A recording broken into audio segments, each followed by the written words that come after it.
današnjem videu govorit ćemo o jednoj od najpopularnijih lutrijskih igara u Hrvatskoj, a to je Brzih 35. Radi se o jednostavnoj, ali inovativnoj igri Hrvatske lutrije, čija se izvlačenja odvijaju svakih 5 minuta od 0 do 24, što znači da je dostupna kad god je poželite igrati. U toj igri izvlači se 35 brojeva iz fonda od 1 do 48, a postoji čak 10 načina na koje se može ostvariti dobitak.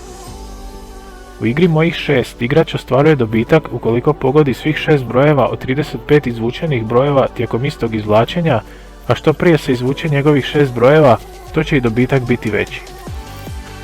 Igra zbroj prvih 5 brojeva nudi priliku igračima da predvide hoće li prvih 5 brojeva koji su izvučeni imati zbroj veći ili manji od 122,5.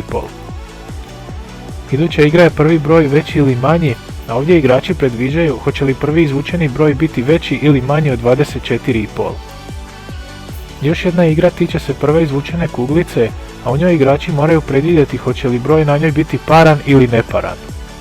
Postoji igra i u kojoj će se u obzir uzeti svih 35 izvučenih brojeva, a zatim će igrači pokušati pogoditi hoće li biti više izvučenih parnih ili neparnih brojeva.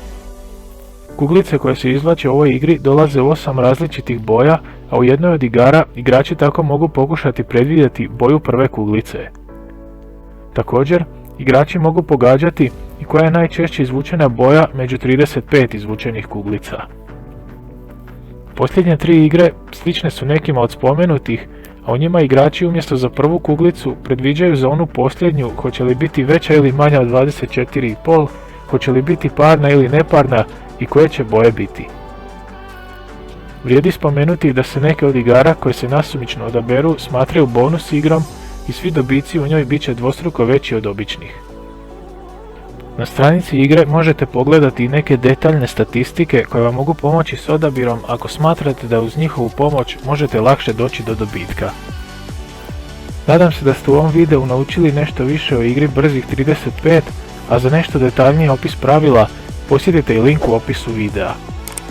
Što se Brzih 35 tiče, to bi bilo to, a mi se vidimo u idućem videu.